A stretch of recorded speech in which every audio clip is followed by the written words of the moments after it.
There's a strange blindness we carry into adulthood. We see danger, we feel the tension, we can sense the deep imbalance in someone's words or actions, yet we stay. We hope. We overlook the very things that should alarm us. People call it ignoring red flags, but in psychology, this is something much deeper. Most of the time, you're not ignoring red flags.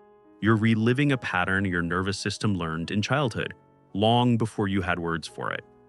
Think back. When you grow up in an environment where your needs were dismissed, minimized, or even punished, your brain internalizes one fundamental message. My feelings don't matter. My discomfort is normal. Love requires endurance. So when an adult relationship feels painful, unpredictable, or emotionally unstable, you don't run, you recognize it. That chaos, that instability, it feels familiar, almost like home. Your childhood wound becomes the filter through which you interpret love. In trauma psychology, this has a name: repetition compulsion. It's the unconscious urge to recreate the past, with the hidden hope of finally mastering it. You're not drawn to people who are good for you. You're drawn to people who feel like someone you once tried desperately to win. This is why you ignore those red flags. Your brain isn't malfunctioning, it's remembering. Children who grew up walking on emotional eggshells become adults who instinctively tolerate chaos. Children who learn to suppress their needs become adults who constantly overextend themselves for others. And children who believed love had to be earned become adults who chase affection from those who give the very least. Ignoring red flags isn't a lack of awareness. It's a survival strategy that never got updated. Attachment theory gives us another angle. When you don't receive consistent emotional safety early in life, you tend to adopt one of two patterns. You either cling to love, terrified of its loss, or you shut down completely, fearing true intimacy. Both of these patterns distort your ability to recognize real danger. You forgive too quickly, you rationalize too deeply, you stay too long. Not because you don't see the flags waving, but because leaving feels like abandoning the child inside you who once had to stay, simply to survive. Your inner child believed hardship was just a part of love. So now, as an adult, hardship feels like proof that the relationship matters.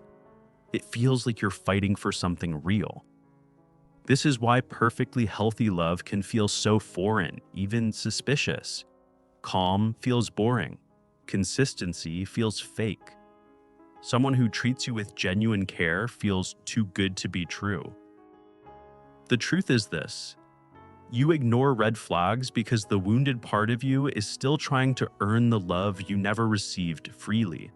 That child inside wants to prove, finally, that they are worthy, even if it means tolerating the very behaviors that once hurt them so badly.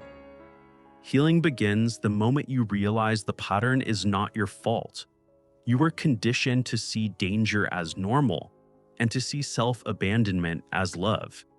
And until this wound is brought into the light, you will keep mistaking pain for connection. There's a moment in every healing journey when the pattern finally reveals itself. Not because the red flags become louder, but because you stop abandoning the quieter voice inside you, the one that has been whispering the truth all along. People often say, just leave, just walk away. But psychology knows it's never that simple. You're not fighting the person in front of you. You're fighting the emotional blueprint you were given as a child. When your needs were ignored, you learned to shrink. When love was inconsistent, you learned to chase. When affection was unpredictable, you learned to read people instead of trusting yourself. This creates a phenomenon therapists call emotional hypervigilance. You become skilled at sensing others' moods, but disconnected from your own. So you spot every shift in their tone, every pause, every silence, yet you miss the biggest signal of all: your own pain. Red flags don't stand out when you were raised to swallow discomfort. Your body learned to stay quiet, Your voice learned to apologize first. Your heart learned to hope at this time someone would finally choose you. But the truth is painful. Ignoring red flags is not hope, it's self protection gone wrong. It's the inner child saying, if I just love harder, they won't leave. If I don't complain, I won't lose them. If I stay quiet, maybe I'll finally be enough. This pattern continues until you meet someone who mirrors what you missed: stability, calmness, care. And suddenly, you feel confused. You wonder why you're waiting for the disappointment, why you're bracing for the shift, why safety feels unsettling. Healing requires unlearning the belief that love must feel like survival. Therapists call this earned secure attachment, the process of gently correcting the inner child's expectations about love. You don't do this by demanding perfection from others, but by offering consistency to yourself. You begin to recognize red flags not as threats, but as information. You start hearing your nervous system instead of overriding it. You stop chasing people who replicate your wounds. You start choosing people who honor your healing. And slowly, something changes. The relationships that once pulled you in lose their power. The chaos that once felt like connection now feels exhausting. The patterns that once controlled you begin to fade.